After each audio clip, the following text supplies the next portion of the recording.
Welcome to Money Counts Monday.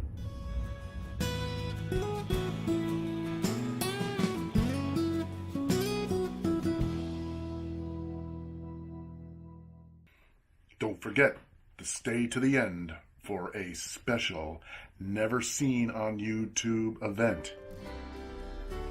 Hey everyone, welcome to Stonehouse Homestead and Money Counts Monday. This is the day of the week where we come to you with how our progress on our quest to pay off debt is going and share a few tips that we've picked up along the way to help us save money and accomplish that goal.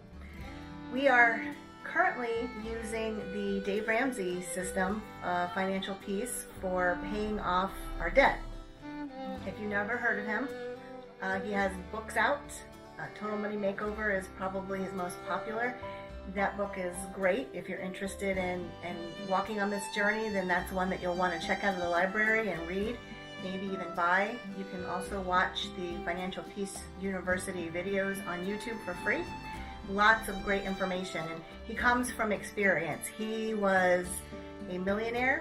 He was really into real estate and had everything going for him, and it all collapsed.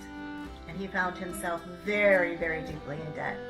So the steps that he used to get himself out of debt and to grow a thriving business now, those are the same steps that he teaches us, everyone, to use to find the same financial peace that he found. So the first step, he uses 7 baby steps. And the first step is to get an emergency fund together. That's a small emergency fund. I think for a single person, they say $500. Right. For a single person, $500. For a married family couple, $1,000. Some people on the Baby Steps group on Facebook, they go to $2,000 because they feel more comfortable with that. So the idea is just, it's a small emergency fund that you're going to get together. So we've established that, that's taken care of. So we're on Baby Step 2, and Baby Step 2 is a debt snowball. And this is where you take your debts and you list them from smallest to largest. You don't worry about the interest rate. It's a snowball. So the snowball is smallest to largest, and you start with your smallest debt and you throw any extra money you can on that debt while paying the minimums on the larger debts.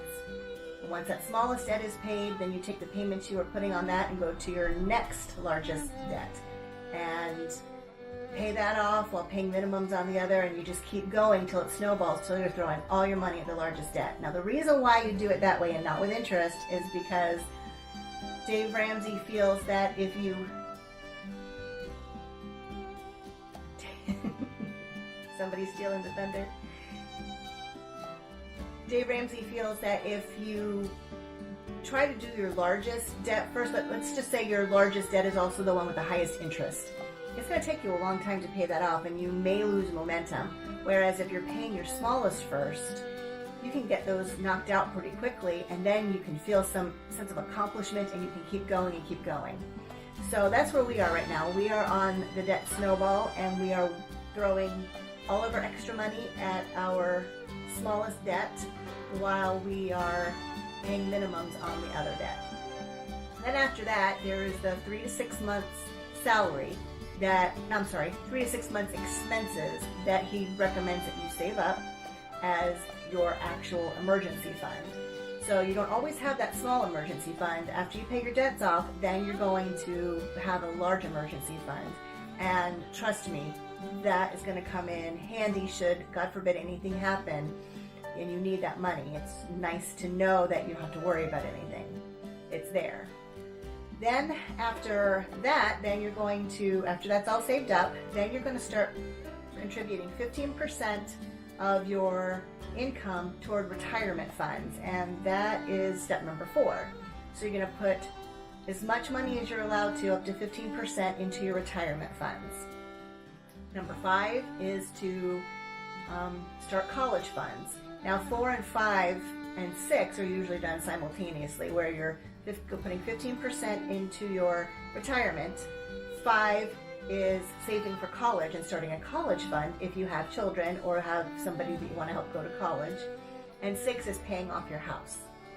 So once all of those are taken care of and paying off your house, all that money that was going to your debt snowball, and number 2, all that money's going to your mortgage now. And once that's done, then number 7 is to give generously to people that you might come across that might need help, that you feel led to help. So those are the 7 steps. So like I said, we're on number 2. We are working on paying off our credit cards. And one of the things that we do to help us stay on track is a budget. And I'm going to talk about that a little bit as soon as I take care of this little one here. We'll talk about the budget and how we do our budget.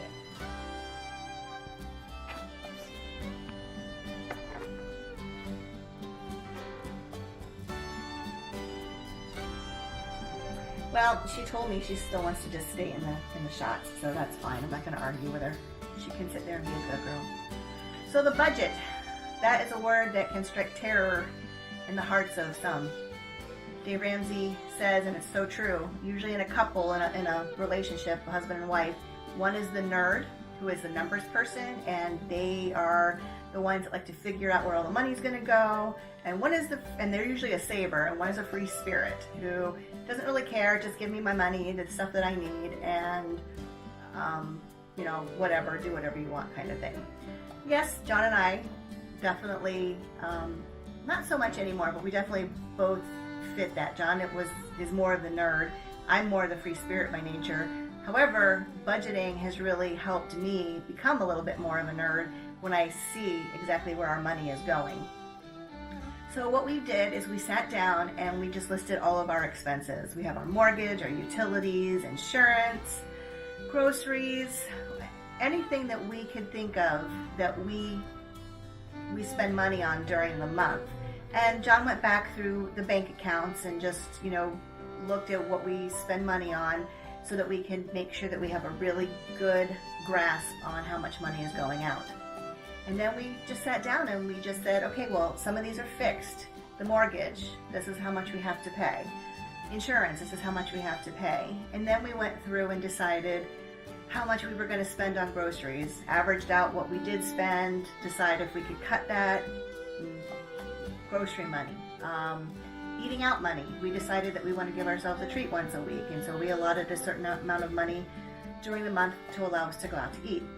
So all kinds of categories, and they may be different for everybody, but at the beginning of the month, actually it's usually my first paycheck at the end of the month for the beginning of the next month, I know how much money we're going to need to fill our envelopes. We use a cash envelope system.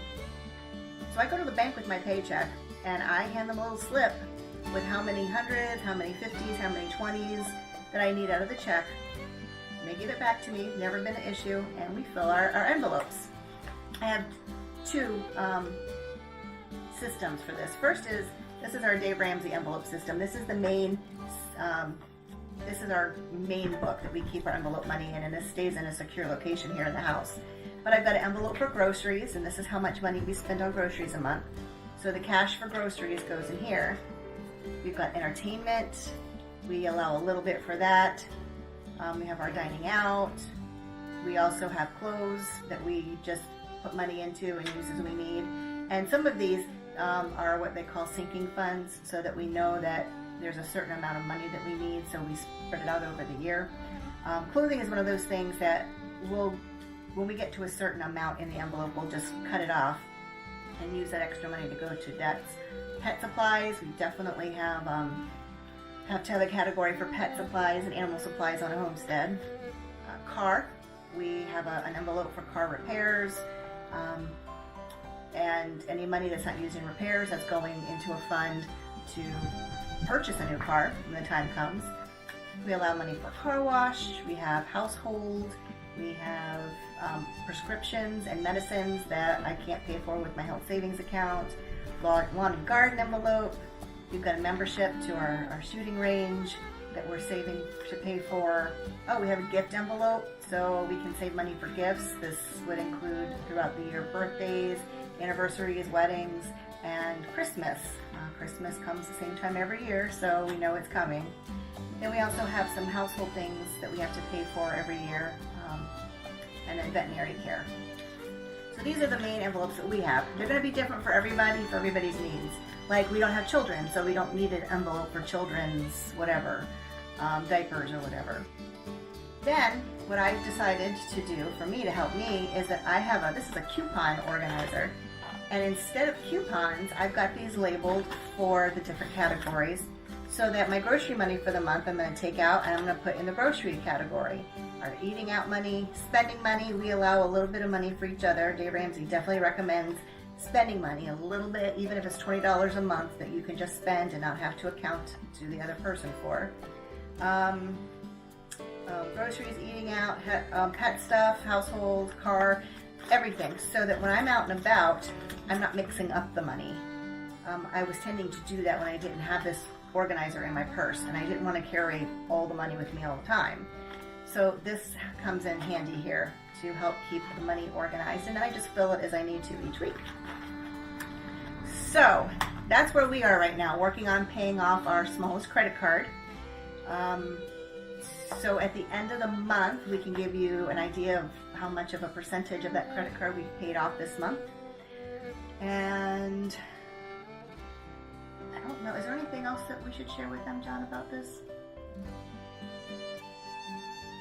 Oh, one of the things, and this is so true, one of the things is that not everybody feels a need to be out of debt, because it's not the norm in our society. People are convinced that they have to live with debt. There's no such thing as being debt-free. But people I've talked to who go through this system, they make a good point. They say that you have to sit down and you have to list your why. Why is it that you want to be out of debt? Why is it that you want to do this? And as I think about, for me personally, why, first off, the Bible advises and actually says to owe no one anything. You're not supposed to be in debt, which is good advice, really good advice, because it just weighs on you knowing that you owe people. And because life brings very unexpected circumstances sometimes, and just having to pay for your expenses in a crisis, monetary crisis, makes it a whole lot easier than knowing you have all this unsecured debt as well that you have to be responsible for. And we want to start contributing as much as we can to our retirement as soon as we can, because we'd both like to retire a little bit early and just spend more time on our little homestead, or on a bigger homestead that we might find somewhere. So that's probably the first thing you need to do. If you don't know that you really want to get out of debt or don't see a need, you got to sit down and think of all the reasons why and all the things that you could do if you didn't owe that extra money. So stay tuned for our first bit of advice that we are going to share with you on what we do to save money around here.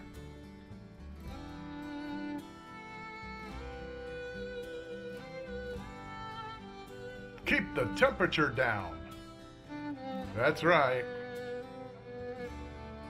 One of the biggest expenses of owning a home is HVAC. And this house is 150 years old, and therefore it uses an old-fashioned oil burner. And as everybody knows, that's probably the most expensive means of heating a house. So here are some things we do to keep the temperature down and our inner temperatures up. So for me personally, who tends to be cold very easily, there are a couple things I do. I dress in layers. I wear a sweater. I got this at the Goodwill or Salvation Army. It's just a boiled wool sweater that is very comfortable. I also knit myself a wool Afghan from one of the sheep that we adopted. We'll talk about that at some point later. I spun the yarn and knitted this, and then with some of my leftovers, if I'm still freezing, I've got myself a wool shawl. And so I can just sit here all bundled up, nice and cozy, watching TV, and then when my husband sits next to me, he's really hot, I mean, like he radiates heat, and then I'm nice and cozy. And I plays the wizard. I plays a wizard. I plays a wizard, yo.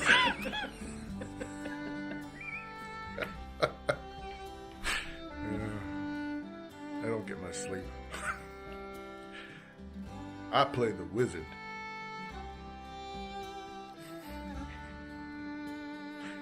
You know, because I like wearing this. Welcome, YouTubers, to the very first in the history of YouTube. A YouTube channel will share their yearly debt to take-home pay ratio. I know, it's crazy, but we're here to help you. So, just wanted to show you something. This is our debt in the nice bright colors, because we've got to make it cheerful, to our income ratio, and this is what we have left over. But I will need to point out that this is based on the national U.S. family's income of $105,000. I know many people don't make that, but that's what Google says is the U.S. family's income. Now this is after taxes and all this other business. So this is their take-home pay. Well, I've taken our take-home pay and devised a ratio versus the national average. So when you see a number like $13,753, gotta get these glasses fixed, doesn't mean that we actually have that on a credit card. That means that if we were making $105,000, that credit card would have $17,735 on it. The next one would be $8,000, the next one would be $5,000, yada yada yada. So if we were able to pay off our debt in 1 year, this $64,170 would be left over. That's for housing, gasoline, heating, electric. You get the point. So we're sharing this to show you how really screwed up we got our finances, and each week we are going to show ways on how we are going to take a big bite out of that pie plate there.